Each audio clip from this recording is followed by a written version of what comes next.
Welcome to Nerds at Church, a podcast about nerdery and the Bible. I'm Pastor Kay, and I use pronouns like she and her.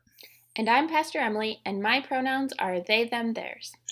And my name is Francisco Herrera, and my pronouns are he, him, and mother.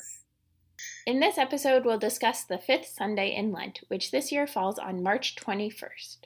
We talk about violent dictatorship and political assassinations in our deep dive about Oscar Romero. Check out the episode description for links to the Bible passages and other references we make in this episode. Today for our deep dive, we have our special guest, Francisco Herrera. He is a queer Latino Lutheran theologian and historian, a Christian agitator, musician, and performer, and PhD student at the Lutheran School of Theology at Chicago, researching intersectionality and church planting.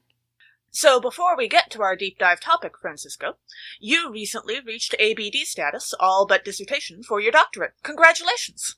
Woohoo! Could you tell us a bit about what you're studying and why you were drawn to it? Well, I'm fundamentally an evangelist at heart.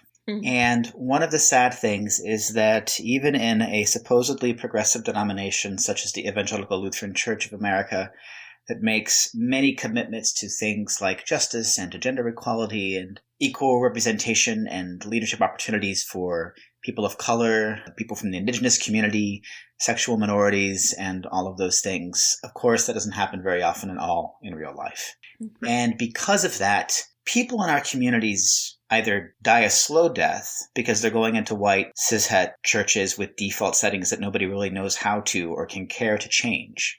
Or they go into these same communities and they're just beaten and lost and they die. And I'm very, very explicit about that. So instead of trying to focus on reforming existing church spaces and to try to get them to see people like myself as a human being, I am more interested in creating the communities that need to exist now. And thankfully, there are communities that do exist like this now. And that is what my research is. I'm going to be studying communities like this and specifically to see how they maintain, how they stay together. Because let's face it, one of the nice things about being in a community that looks a lot like you and where there are a lot of people that look like you is that it's just easier to show love and sympathy and support when you have more things in common with people. It's much harder to do the more diversity you have, and not just diversity of race and ethnicity, but also gender and sexuality, class, ability, disability, those kinds of things.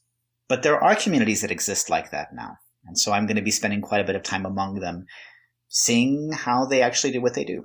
But that's what really interests me, is between my very, very deep love for Jesus and my desire to share the healing power of the gospel with any and everybody all over the world, and the fact that there are so few churches I can actually invite people to, I need to do something about that. And that's my call. That's awesome. That is a powerful call for sure. Yeah. Absolutely. And direly needed. Direly. Yes. People die. That's not an exaggeration. Okay, that wasn't an intentional pun. Well, no. I get that. I get that. No, I also was like, speaking of people dying. Yay, death! We can't get away from it, so we might as well joke about it, you know? Yeah, otherwise you die. Otherwise you die. True. One of the reasons that we have you on for this episode is because our gospel reading from John evokes a quote from Archbishop Oscar Romero, for whom both you and I have considerable affection. So can you tell us a bit about who he was? Archbishop Oscar Arnulfo Romero was born in the 1920s in El Salvador, in a region of the country that was very close to Honduras. His family was poor. His mother, pretty much maintained the house. His father worked mostly doing what was common for people in the area at the time, is that they would help out to grow coffee beans and squash and other kinds of agricultural goods, both for eating for their own family, but also for sale. His dad also worked as a handyman in the area, another common source of employment. He even worked as a postman from time to time. But Romero grew up poor, but he showed a very early aptitude for study. He was always very focused and loved to learn, but he was also a devoted son of the church very early on. And so at the age of 13, as was so often for people with those gifts, he was essentially entranced into what they called the minor seminary in Santa Maria, which is another one of the larger cities in El Salvador. A minor seminary is basically a high school for people that are considering entering the ministry. He did marvelously in his studies, so much so that eventually he went in, for a time he finished up his divinity studies in Rome during World War II. And so much so that he actually lived through the final months of the war, frequently going hungry. There was a special college that was there specifically to house seminary students from Latin America. So he had to deal with hunger, and he saw bombing raids, and so it was pretty rough. But eventually, when things were kind of winding down, he had begun his doctoral studies. In particular, he was wanting to write on the mystical writings. I can't remember the name, but of a 17th century Spanish mystic and sort of church person. But his bishop called him back, and so he returned to El Salvador and began his very, very long career as a pastor. He worked for a number of years in the parish. He was deeply respected, not only as a preacher, but also as somebody who really spent time among the people, got to know families, frequently coordinated aid for families that were in need, worked to use the resources of the church for the sake of things like education. But very early on, his skills as an administrator were observed. So in very short order, he essentially became a secretary to all of the bishops in El Salvador. And he was in this capacity for several decades. During this time, he was theologically quite conservative. He was not one that was particularly involved in any of the political foment that was really common in El Salvador in particular, but in Central America especially. He was really more interested in being a member of the church. So even though he had colleagues the same age, younger colleagues who were much more into some of the theological developments that happened throughout the middle of the 20th century, especially with the advent of liberation theology in the late 60s, he didn't really take so much interest in that. Then things started to change in the late 60s. In 1968, there was an important meeting of bishops in Latin America, CELAM, as it was called. That's the acronym. I can't remember what CELAM stands for. But this is when all the bishops of Latin America got together to have a conference to talk about the conditions of their people, whom had been living at that point for decades in significant poverty and with political isolation and persecution, frequently persecution and isolation funded by the United States government. And this is where the phrase comes from about the idea that God has a quote-unquote preferential option for the poor. That was part of the document that they produced from the meeting in the Medellin in Colombia, the conference 1968. And then, of course, that was also in response to Vatican II, which it had completed a few years just before that. And there was this idea that we were going to bring the Roman Catholic Church into the modern era in everything from using the vernacular languages, using cultural components, that these things no longer would be completely tied to everything that had happened in Italy in the 17th and 16th century. Romero certainly appreciated the reforms for modernization, but he was mostly interested originally in these reforms because of the fact that they took the church so seriously, the church as having a presence in the broader society, the church that not only lived and suffered with the poor, but that also cultivated its faith. That was his primary interest. However, things started to change significantly when he was elevated to what they call an auxiliary bishop. I believe this was in 1972. And as an auxiliary bishop, his job was basically to be the assistant to the bishop, who was also a bishop. And it was once again in Santa Maria, where he had done his own studying when he had been in the minor seminary there. And he started to see what the actual treatment was of the peasants. And for him, the moment that it really started to come together was that he realized that there were children that were dying from poisoning. They were being poisoned to death because of the water, because of the kinds of treatments that the coffee plantations were using to prepare their product, that it produced, I think it was some of the runoff was terribly poisonous for the body. And so he said, I suddenly had to see all of these children that were dying only because they drank water.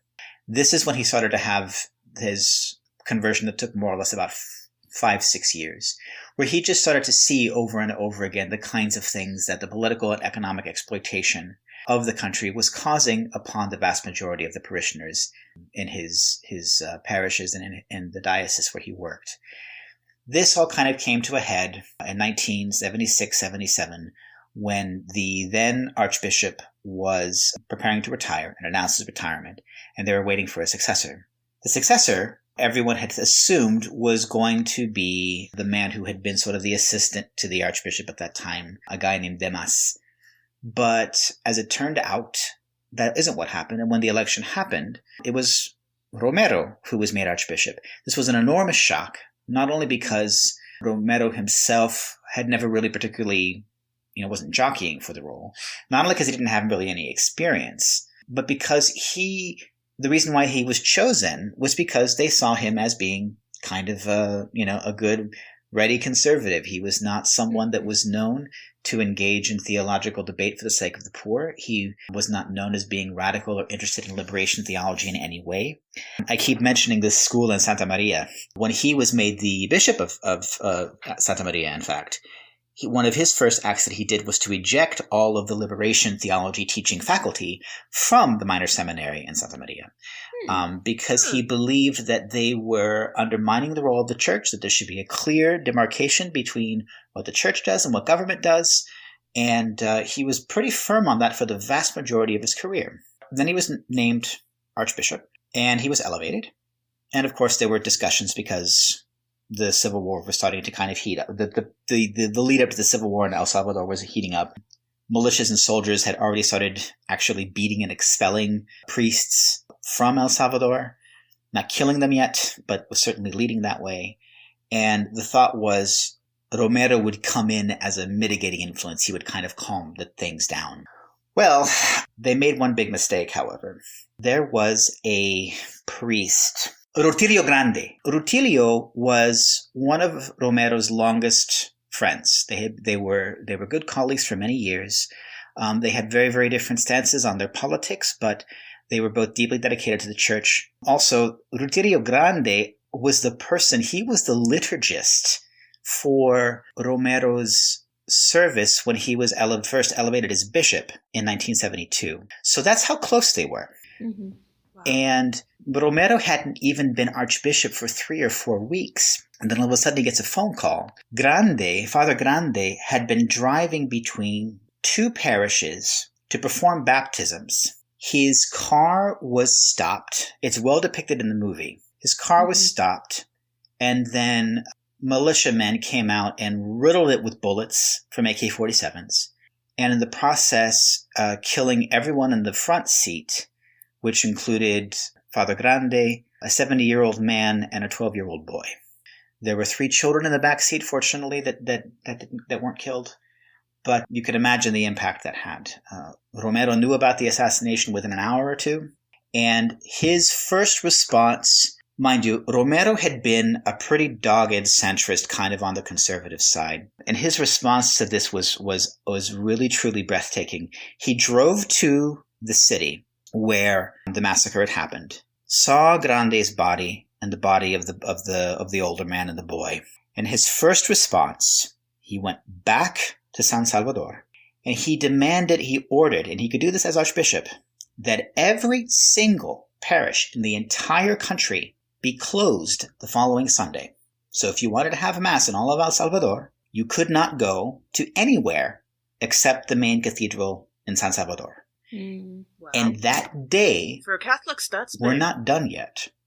And he had a funeral for all of the people that were killed in the massacre. Grande, and the older gentleman, and the boy, all together. So he forced, I think this was just like a turnaround of maybe 3 days or 4 days tops. Mm-hmm. He forced the entire country to participate in the funeral of these people who were massacred by a militia. The Roman Catholic Church at the time had a radio station called YSAX, Y-S-A-X. So the service was also broadcast over the radio, and he made it abundantly clear to everyone who was listening that this kind of violence was not tolerated, that it was a sin against God. Essentially, threw his lot very publicly in with war. and with those who were fighting against government repression. The process of his transformation had been happening for, over the course of several years. Mm-hmm. But when they killed one of his closest friends and two of his friends' parishioners, both an old man and a young boy, that was it. And from then, for the remainder of his life, for 3 years, he was a tireless advocate for the poor. He helped to establish legal aid foundations to help peasants who were either defrauded by landowners. He worked to provide, he helped with the organization of unions. He didn't necessarily give direct support, but he did his best to try to help people to be able to do the work and the organizing that they did. He regularly acted as something as a go-between whenever there were radical political elements causing, agitating certain parts of the country, usually in universities or in certain government buildings. He frequently was called upon to sort of be someone to lower the tenor so people could talk. He was greatly respected by the people. And all this continued pretty consistently for about 3 years. He even wrote a letter to President then Jimmy Carter, specifically requesting him to stop funding the military government in El Salvador because they were killing people. Mm-hmm. He traveled all over the world to try to draw attention to what was happening in his country. He worked under 2 popes. So the first was Pope Pius VI, who at first was very supportive and greatly appreciated the work that he was doing and basically said, keep going, be brave, Christ is with you. Then he had to deal with John Paul II. John Paul II himself knew a thing or two about standing up against government because he had largely come to prominence because of his leadership in Poland during the time of the communist occupation of Poland, essentially. So he knew a thing or two about standing up to oppressive governments, but those were communists. And many of the insurgents who were active against the military and the government were themselves Marxist and communism in bent. So he took a very hard line against Romero. And essentially, in his last meeting with Romero before Romero was assassinated, essentially stripped him of all of his powers. He was put under the oversight of a committee of other bishops in the country who were largely critical of Romero, and essentially told him that he wasn't allowed to make any executive actions on the running of the archdiocese without approval from this committee and from the Vatican itself. So it was rough for Romero, but he was really truly living in the call of the gospel. And even the radio station, the Catholic radio station, was bombed because they were so upset with the fact that he was constantly making broadcasts on behalf of the poor.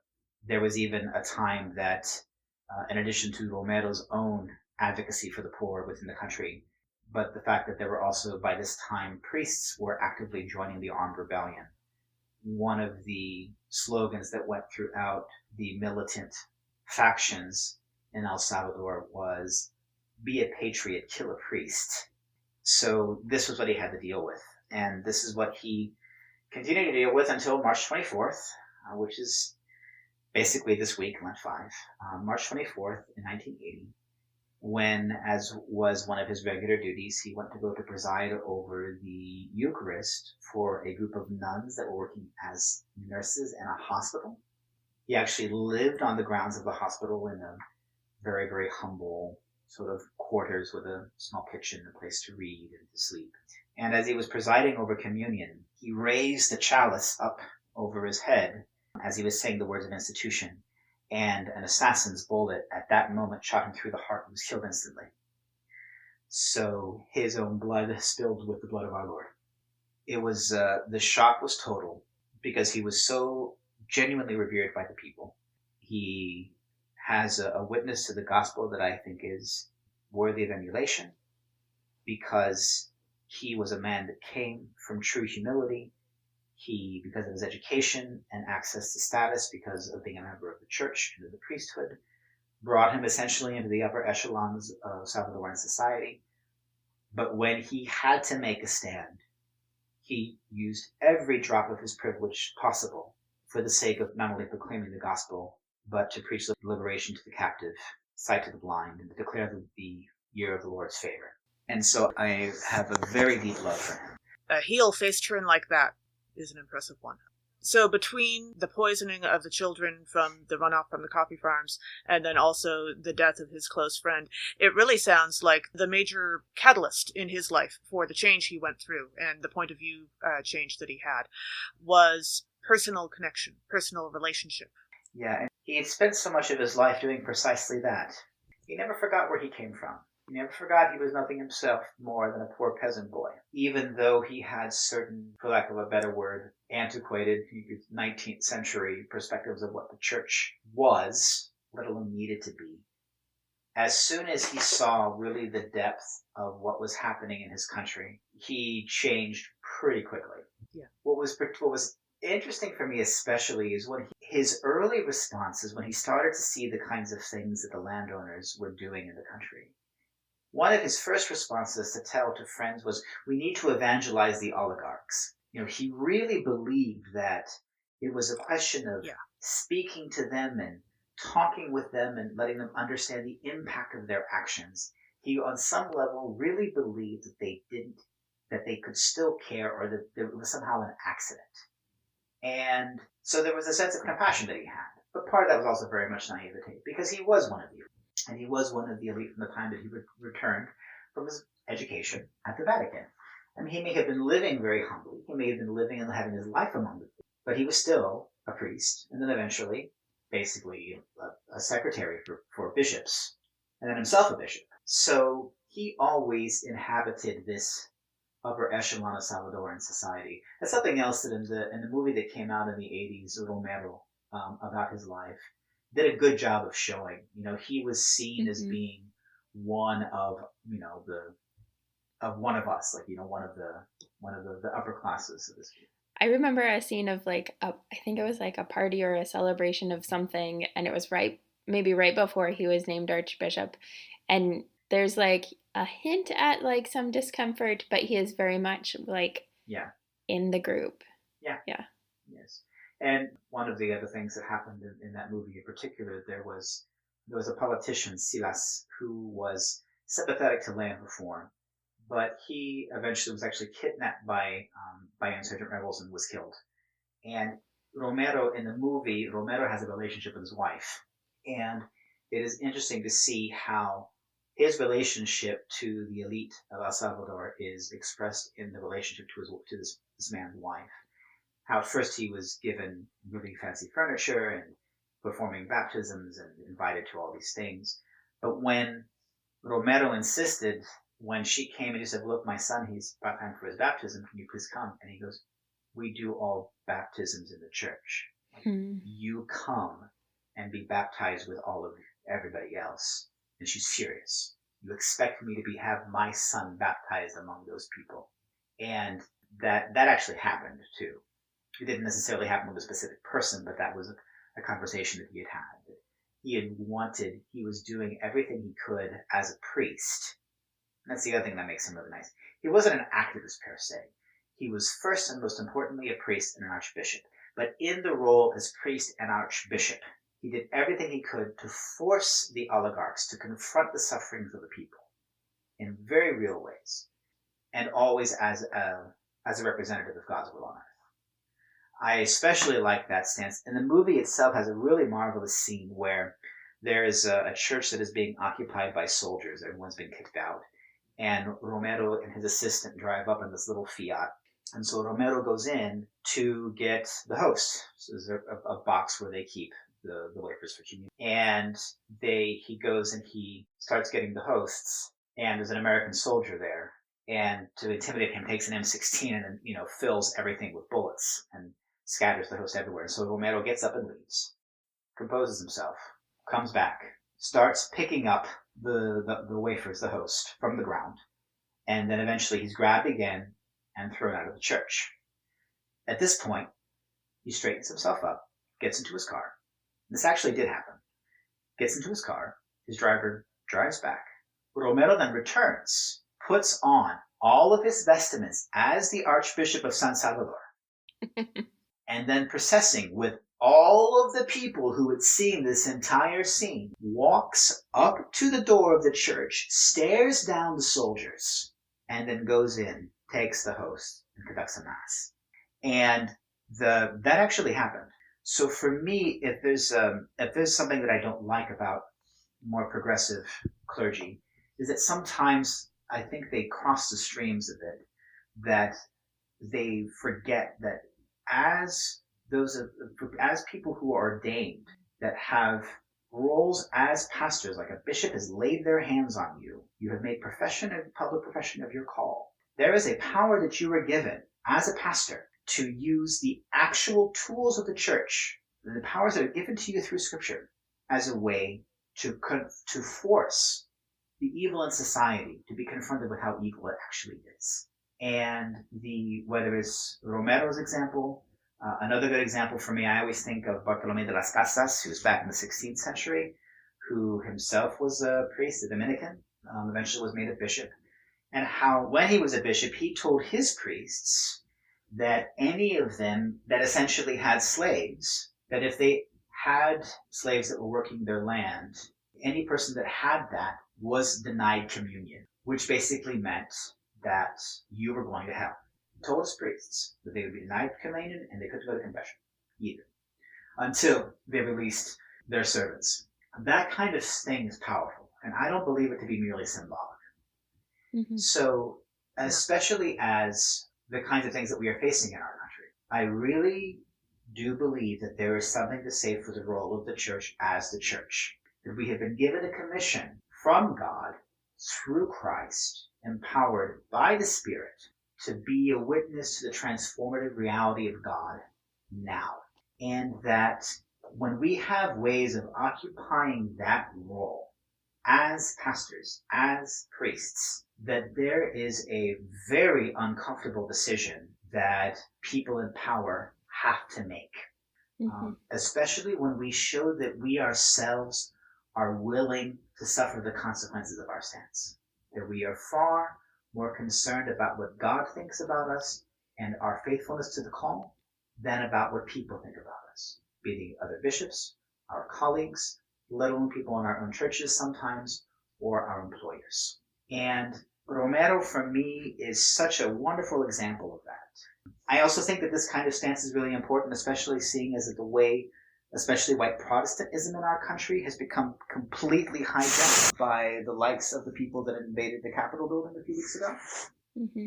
And they see no problem at all between what they did, their talk about faith and love and order, and how they don't see any of that as being contrary to the gospel. In fact, they see it as lining up perfectly. Yeah. Their attack of the Capitol building, it was the Christian thing to do to protect their religious liberties. And I honestly think that taking a classical perspective of our roles as those who are leaders of the church and living those roles in public as religious leaders, using religious language, using the tools of the faith, I think that we can make a very, very powerful social witness. And that's about all I can say about that. But I clearly feel very passionately about this. Mm-hmm. Shifting gears a little bit, the quote that most closely connects Archbishop Romero to our gospel reading for today is from a conversation that he had with a Guatemalan reporter 2 weeks before he was assassinated. And like you said, his assassination day was March 24th, 1980. So it's coming up what will be this coming week for the Sunday that this goes up, or that this is for. And he said, "I have often been threatened with death. If they kill me, I shall arise in the Salvadoran people. If the threats come to be fulfilled, from this moment I offer my blood to God for the redemption and resurrection of El Salvador. Let my blood be a seed of freedom and the sign that hope will soon be reality." And I am reminded in that quote, when I was at LSTC, I worked with Youth in Mission, one of the programs they have for immersion trips and leadership development with high schoolers, and we went to El Salvador with seniors. And I remember a large part of our time there was spent tracing the steps and learning about Archbishop Romero. So we went to the hospital chapel and we saw the place that he was killed and could touch the table at which he was celebrating communion. This quote evokes that sense that he knew he would likely be killed. Yeah. And in that chapel, the way that it's positioned, the way that the table is positioned is if you're standing behind the table, you can see all of the people. And in a March day, the doors would be open. And what we were told when we were there is that the car that had the person who killed him drove up, stopped, kept driving, turned around, came back, and then shot him. All while he's presiding at communion, right? And so there's this power, like you were talking about, of what the sacraments mean and what the church means. But for him to see the car, see that it's someone that is clearly there to assassinate him. They keep driving. They turn around. They come back. They roll down the window. They point the gun. And then they kill him. He had so much time. He could have yelled at everybody to leave. He could have ducked behind the altar. And instead of any of those things, knowing that if it was going to happen, it was going to happen sometime, he held up the cup. Right? He continued to celebrate communion. Yeah, like those 2 points are just so vivid for me. And when I think about our John reading, and particularly this space in the church year that is the last Sunday of Lent, the last Sunday before Palm Sunday and before Holy Week begins, I'm curious what connections you notice between kind of that quote from Romero, but also like the way that he lived his life and approached his death, and the connections that we make with this gospel reading of John.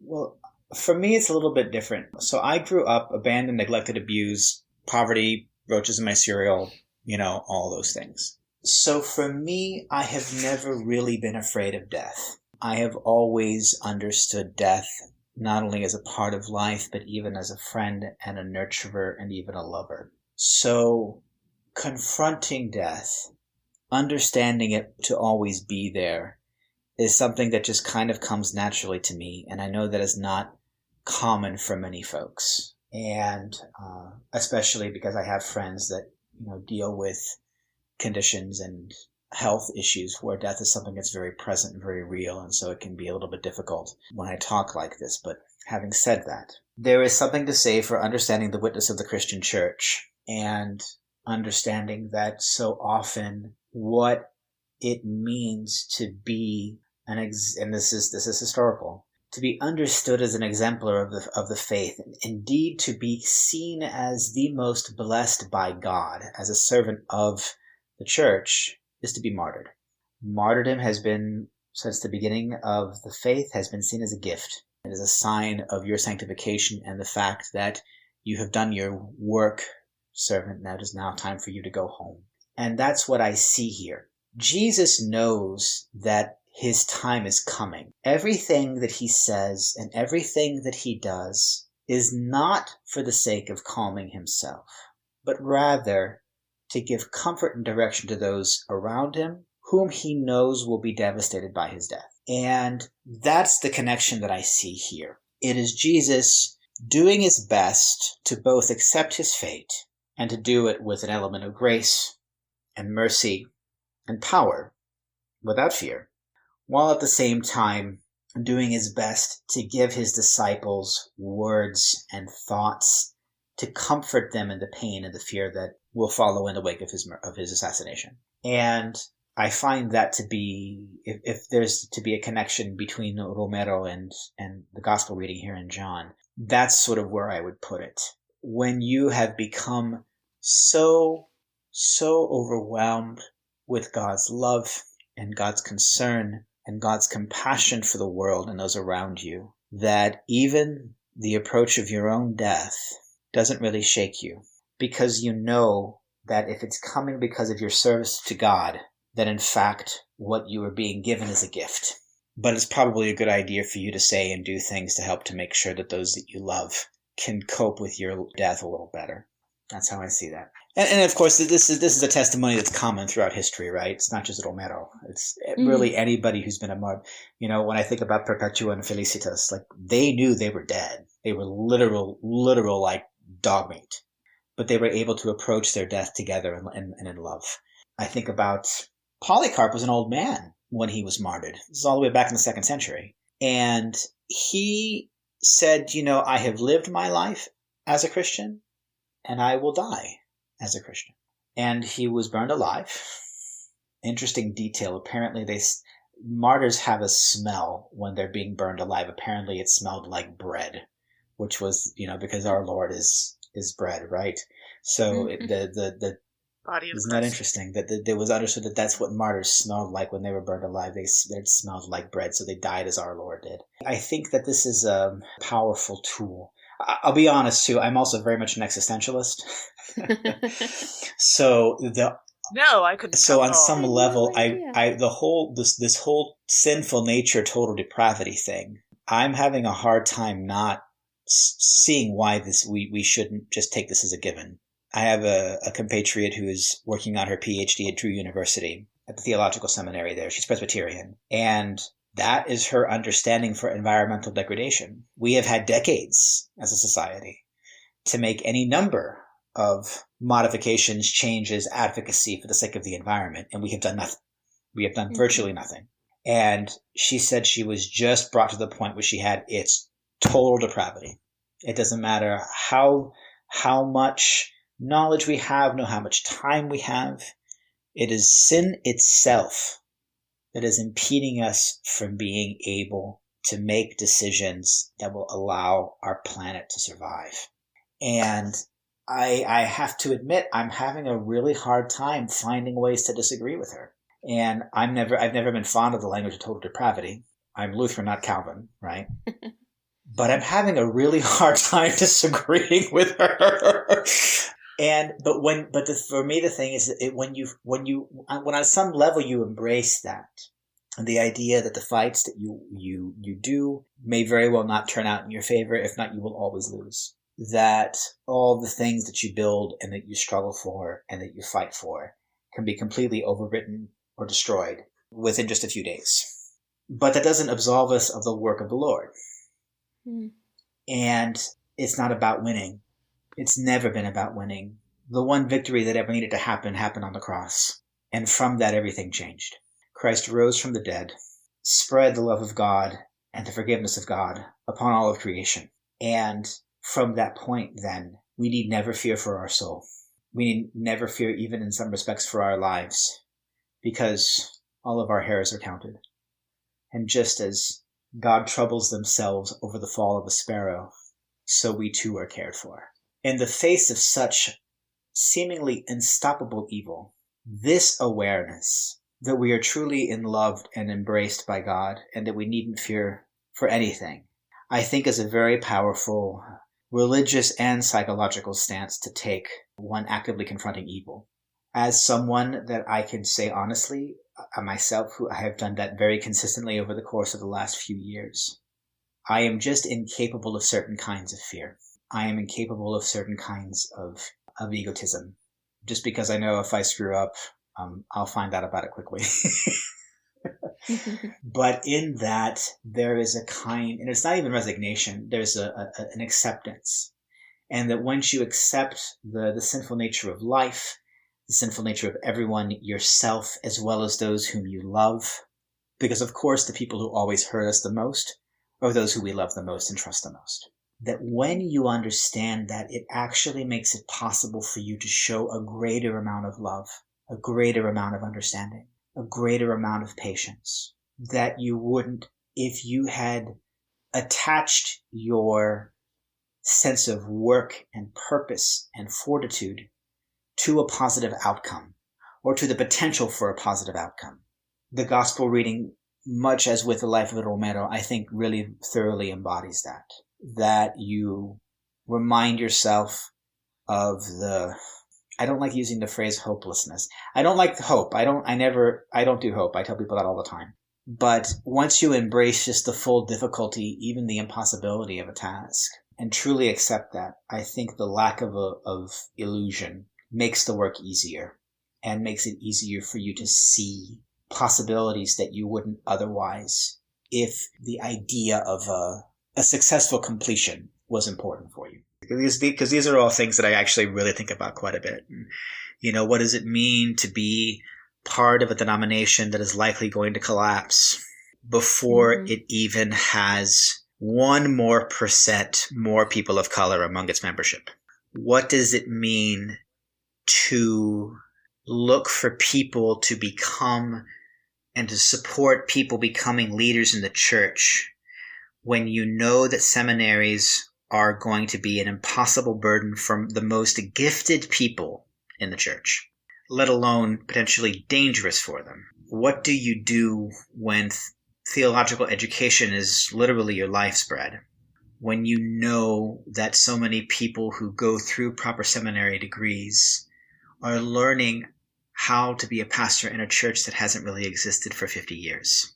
So these are all things that once I have taken that in, that then changes very much how it is that I teach, how I correct student assignments, or even how I talk with people that come to me for help. There's pastor came to me recently saying that they wanted to do a special Stations of the Cross online because I want to welcome BIPOC and queer people and all of this. And so I asked her, I say, okay, great. Can you do me a favor? When's a time in your life you felt fully welcome? But I tried to get her to give me actual things that people did to welcome her, and she couldn't do it. Simply saying things like, oh, I welcome everybody. Oh, well, I do my best to love people and show them that I care. And I kept saying it, those words mean nothing to me. Mm-hmm. Those words mean absolutely nothing. Yeah. Because that's the equivalent of thoughts and prayers. And that got her. Yeah. The number of times that I've heard, all are welcome here. Yeah, it's like, this is on my mind a lot. So one of the themes in this passage is this sense of deep belonging. So throughout Lent, as we've talked about, we've been looking particularly for our Hebrew Bible passages. Our first readings have been a lot about covenants. And the particular way that Jeremiah is talking about the covenant here is this like deep sense of belonging, right? Of things written on our hearts. And it reminded me of one of my favorite book series, which I just found out has another book out that I will be purchasing shortly to read, but the Graceling book series by Kristen Kishore. In the books, the Gracelings have 2 different colored eyes, but they have some ability that is like far supersedes the best that anyone could actually any normal human could actually do. So it could be that they could fight better than anybody else or swim better than anybody else. And you don't know what your grace is until it kind of manifests itself. So the main character's grace is death. She can kill. And in that realm, it's somewhat fantastical in the sense that there are graces, but it's also kind of medieval. So there's like knights and kings and stuff. And in that realm, gracelings, the people with graces, don't belong anywhere. In almost every realm, they are automatically considered property of the king, unless the king doesn't want them. So like if your grace is that you can open your mouth as big as your head, you're not actually going to be like of much use to the king, and so you're going to get sent back. And then there's this, for a lot of the kingdoms, there's this shame. And even in Leonid, where they revere people with graces, where they hold them up and lift them up and celebrate them, there's still a sense of like a conditional belonging, where like if the king wanted to, the king could like get you into doing the king's work. And so when I think about this deep belonging, I think about like what it would look like for gracelings to truly belong and be celebrated without the threat of a king using them or co-opting them or banishing them. As we dive into the verses, in verse 32, Jeremiah quotes God as saying, "It will not be like the covenant that I made with their ancestors when I took them by the hand to bring them out of the land of Egypt." And I just finished season 2 of Avatar Korra, and there's this part where she goes into the spirit realm and she becomes like, I don't know if she's like a toddler or just a little kid. She reminds me of the like almost 3-year-old in my life. So I'm going to pretend like she's a toddler. Or like Boo from Monsters, Inc. Like Boo from Monsters, Inc. And she's just like amazed and a little bit scared and like all this stuff. But then the spirits just like take her by the hand and like slowly guide her where she needs to go. And there's a certain extent where then she has to go on by herself. But it's this like beautiful, let me just guide you gently. And that, I think about that, like, that is definitely not the Exodus and how that actually happened. But this, like, telling of it is, like, just so gentle and, like, loving caregiver kind of sense of God. It's beautiful. But yeah, I have a soft spot for this scripture because this is the inspiration behind my first tattoo. I actually have a Jesus fish on my left pec. And I got it precisely because of Jeremiah 31, 33, yeah. But this is the covenant that I will make with the house of Israel after those days, says the Lord. I will put my law within them, and I will write it on their hearts, and I will be their God, and they will be my people. So that's what I have. I have a Jesus fish on my heart with the Greek letters in it. And the nerdy part of me is when I use it as an illustration for some aspects of the faith. When you look at it, it basically takes two circles overlapping to make it. So I kind of like that there's the idea sort of an infinity loop of sorts. Plus, it's a fish, which is good because the first disciples were fishermen. And that's a kind of a major theme. You know, one of the miracles is Peter pulling up the nets and it's filled with fish. The fact that you can't have fish without water, water being important not only just for baptism, but for all of life. My mother also talked about how even the fish itself was a subversive symbol because people would, in the first century when Christians were still actively being hunted down and persecuted, people would show to one another that they were Christians by drawing the fish symbol in the ground. But also, I would learn later that having a fish in your house as a symbol of your faith, if you were questioned about it, you could say, oh, no, we belong to the cult of Poseidon, basically, or Neptune, because it was also symbolized by a fish. So I just really like the richness of the symbolism. Again, I didn't mean to do this, but it also was an excellent evangelism tool. Not long after I got the tattoo, I was working as a bartender. Or even just in general, whenever I'm walking around and I'm wearing a white shirt, people could easily see through it. And so invariably, it led to any and all kinds of conversations, but especially when I was tending bar. And some of the first times I had to give testimony for my faith were in a bar in the red light district in Geneva, Switzerland. And so it was really kind of cool having conversations with bar patrons that were people that were in business. There were a lot of individuals that were active in global activism in Geneva, Switzerland with NGOs. Quite a few church people also in Geneva, Switzerland. The World Council of Churches and the Lutheran World Federation are based there.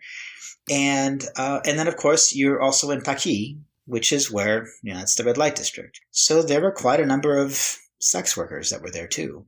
Cisgender, transgender, and invariably I would have many conversations with them about my Christian faith because of my tattoo. I've had it now for almost 20 years, so I do tend to forget it's there. But occasionally I have a reminder, especially like when I run across the scripture. I also have a tattoo. I have a couple tattoos, but one of them is Ichthus. It's 7 of them, so it's rainbow ones, and then the final one is white, which for my skin color blends in, so it's not always visible to people.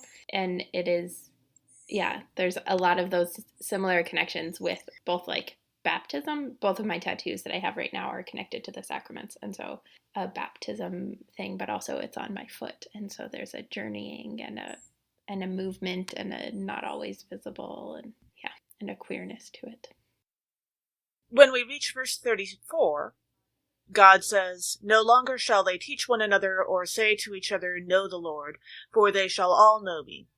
And just to be clear, when you're thinking about the mood or the emotion that God is trying to put into these words, I would say probably don't think of Galadriel in Lord of the Rings when she is offered the ring by Frodo, saying, who imagines herself as an evil queen and says, "All shall love me in despair," except that is totally not a good version of her voice. But yes, I love that line. listen, sometimes you just have to imagine yourself as the evil queen and have the moment, and then after that you're fine, but you have to get through that moment first. On the other hand, I would say that if you want to go for what is God going for when God says, all shall know me, maybe try Donkey from Shrek saying, everybody likes parfaits. So. Like that those are like the two ends, like, all shall know me and despair. Everybody knows me. Like, honestly, I wasn't planning on Donkey showing up, but I was doing the Galadriel line in my head, and suddenly Donkey was there and suggesting parfaits, and I don't have control over my brain. I think we all know that. So, I think in the next version of Lord of the Rings, they will be played by characters from Shrek. And Donkey shall be Lady Galadriel. Yeah. Our second reading is Hebrews chapter 5, verses 5 through 10. Jesus, the new high priest, has become the source of everlasting salvation. So one of the themes that came up for me in this passage is the roles that happen in it, right? So we hear about Jesus as the high priest. We think about like priest and pastor and deacon and prophet and counselor and theologian in residence and the many different names that we have, particularly for rostered ministers, but also for people of faith at every level of the church. That we have Archbishop Oscar Romero, who affectionately is Monsignor Oscar Romero, a Monsignor in the Catholic Church. And when I was in El Salvador, the people who loved him didn't call him Archbishop, they called him Monsignor. And there's like just the different roles that we have, that sometimes we have the same roles, but we are experienced in different ways, and sometimes we have very different ways.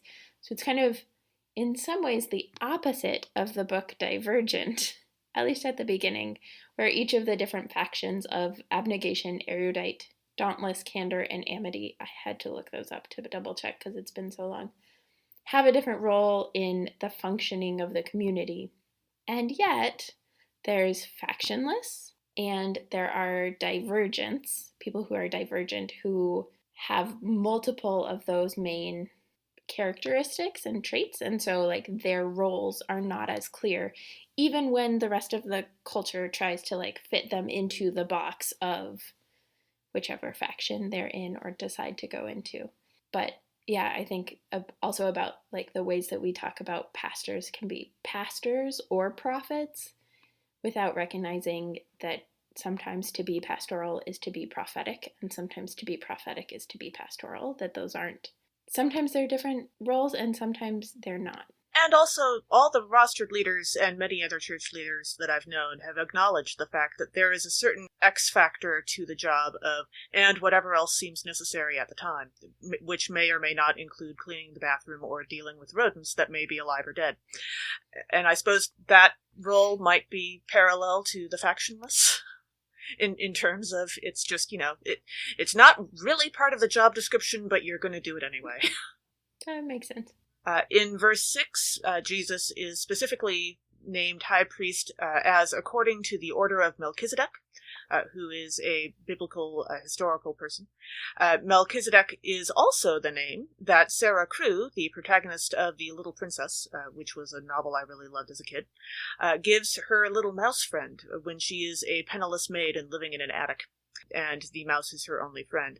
So on top of the inherent silliness of giving such an extraordinary name to a tiny, ordinary mouse, I do, as I get older, I think that the idea that she's naming this ordinary mouse a high priest has a certain parallel to the idea of Jesus becoming human for us, the Son of God being fully human on our behalf. Jesus was not quite a mouse, you might say, but there's a little bit of a parallel to that, and the older I get, the more I kind of like the idea that maybe that was a intentional theological choice on behalf of this fictional 11-year-old, I think.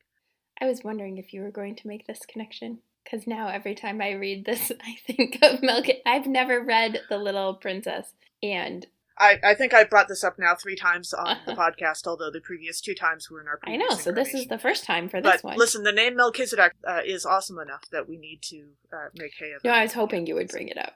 Now it's not even like a jump away from Harry Potter. It's just like a natural part of the It is also one of those names that you just know church people are going to name their pets that. That's how that works. Like, there are a handful of names that go for that, Ignatius being another popular one. My cat is named Magdalena, so I really can't argue. I have no pets, and I'm glad for it. I also think it's interesting because tzedek is, for me, is connected. I think the way that we have it spelled in Hebrews doesn't quite match up, but the tzedek part is like justice, right, in Hebrew. And so that's the piece that I always connect it to. Yeah, to thinking about like what does it look like to be of justice in Hebrews. And then in verse 7 we read that Jesus offered up prayers and supplications with loud cries and tears to the one who was able to save him from death, and he was heard because of his reverent submission.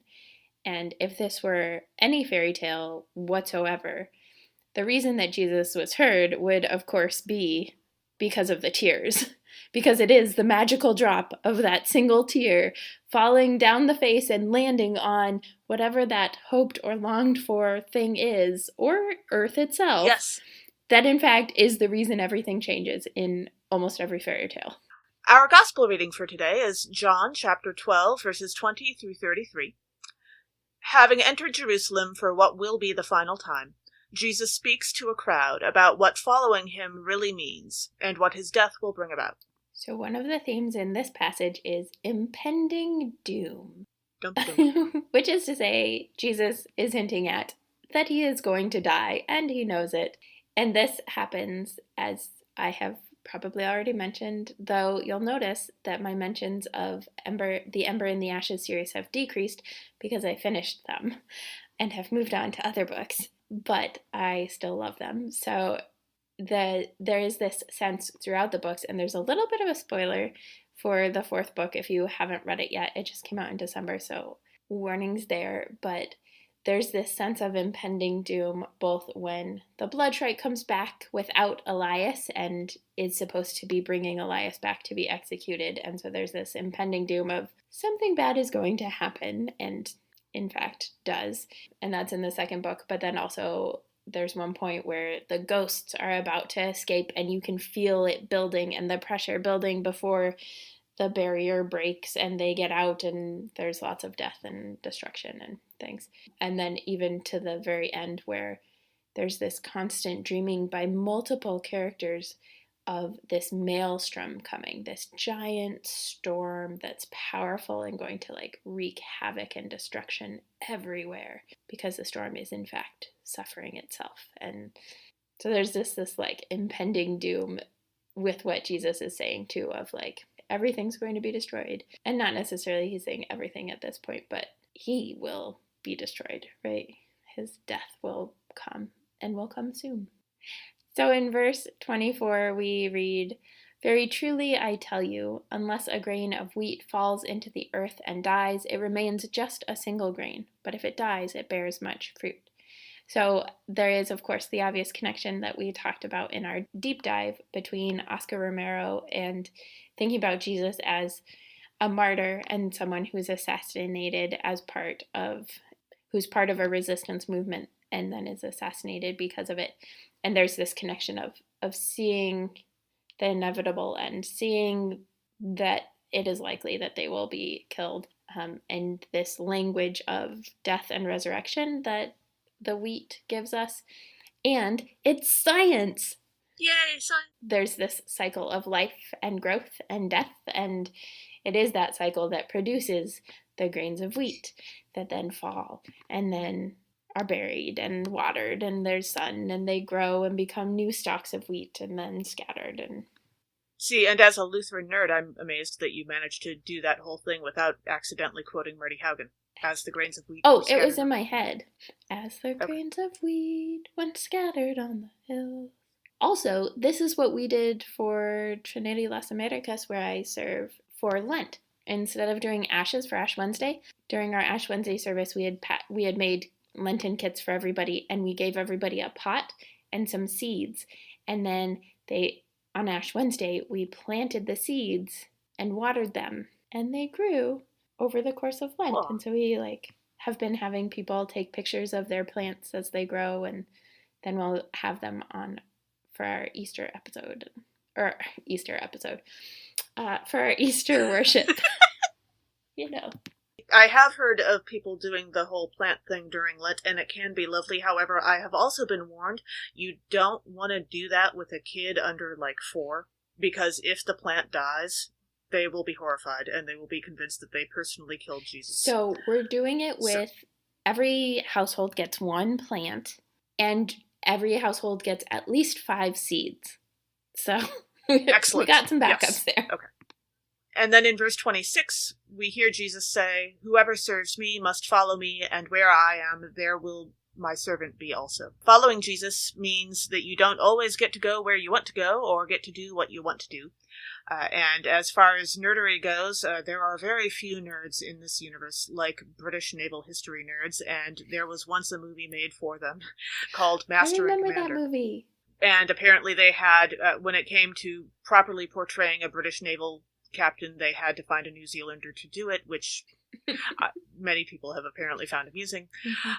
But there is a repeated line in Master and Commander about being subject to the requirements of the service. There are things that the various characters all want to do. They all want to go off and pursue their various interests, but it is constantly reminded to them that they are not on their own. They are subject to the requirements of the naval service. They have to do their job before they get to go off and do their interesting bits.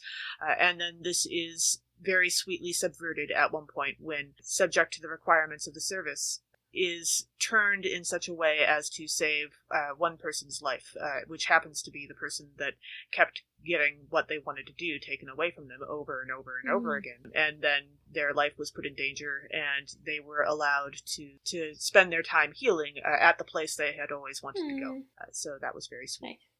And that character was played by Paul Bettany, who's actually British, so you never know. Thanks for joining us. Catch us next time when we'll discuss nerdery connections to the scripture readings for Palm Sunday with our special guest, Pastor Lenny Duncan. This podcast has been produced by us, Kay Roloff and Emily Ewing. For more fun, check us out on Twitter and Facebook at NERDSATCHURCH.